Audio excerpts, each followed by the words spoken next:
l'organisation pendant ces 2 jours.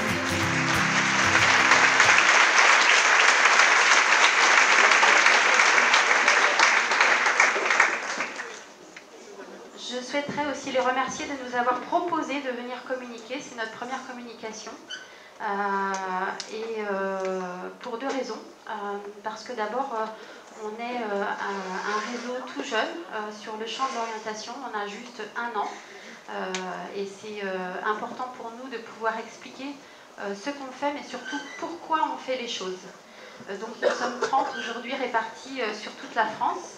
Et puis parce que l'orientation, c'est quelque chose de rarement évoqué dans le champ de l'éducation, et notamment quand on prend un peu des partis pris alternatifs.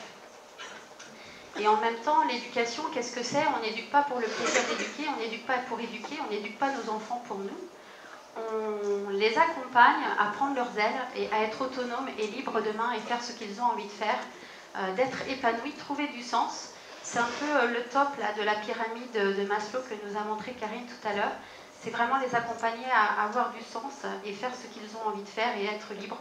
C'est peut-être ça le fruit de l'éducation. Donc l'orientation, forcément, joue un rôle important dans cette transition entre je suis enfant, je suis adolescent et je deviens adulte, si un jour on devient adulte, ça, voilà. Je deviens adulte, mais en fait je sais pourquoi je fais les choses. Donc depuis 2 jours, on a écouté des communications riches en termes d'expertise et très riches humainement. Alors intervenir après ça, voilà, ça met un peu de défi, un peu de pression, surtout comme ça à l'arrache. Donc moi je me sens un peu le besoin de me détendre et je vais vous proposer de m'accompagner à vous détendre si vous voulez bien. Et je vais vous proposer là de sortir un peu vers l'extérieur. Et pour ça, je vais vous demander, si vous voulez, ceux qui veulent m'accompagner sans vous perdre, hein, ne vous endormez pas, de fermer les yeux.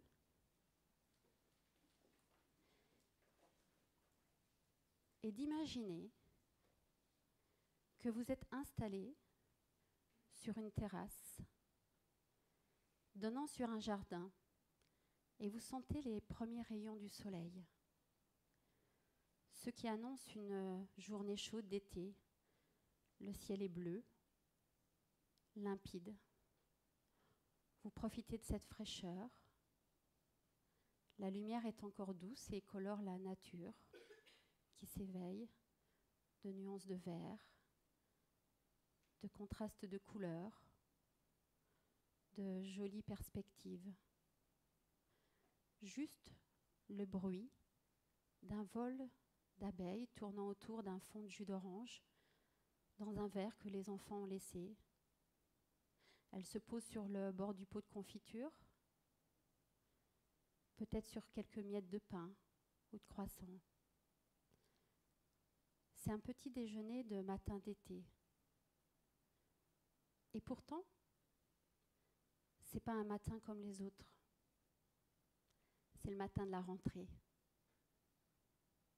Celui où les enfants ont suffisamment grandi pour partir au collège ou au lycée sans qu'ils aient envie que vous les accompagniez. Et pourtant, ce matin-là, vous l'avez préparé avec eux. D'abord parce que la veille, il a fallu laver la robe qui n'était pas prévue parce qu'il faut la mettre le jour de la rentrée. Ou que vous voyez votre fils partir avec les baskets complètement destroy et vous vous dites franchement, il aurait pu prendre celle qu'on a achetée. Et puis en même temps, vous êtes nostalgique. Nostalgique de tous les autres matins de rentrée. Et en même temps, vous êtes plein d'espoir et plein d'envie pour cette nouvelle année de les voir s'épanouir. Alors ce matin-là, si vous revenez un peu avec moi maintenant, ce matin-là, je l'ai vraiment vécu. Et c'était un matin particulier parce que tous les matins, j'étais contente de retrouver quelqu'un. J'étais contente de retrouver Adèle. Adèle, c'est une jeune adolescente qui prend le bus juste en face de la maison. Et je la vois tous les matins, comme ça, prendre le bus. Et je savais que ce matin-là, j'allais la retrouver. Et elle est avec Zineb, sa copine en général, et Samy, son frère. Et j'allais la retrouver. Et ce matin-là, forcément, je les observe un peu comment ils sont. Et puis, Adèle, elle vit un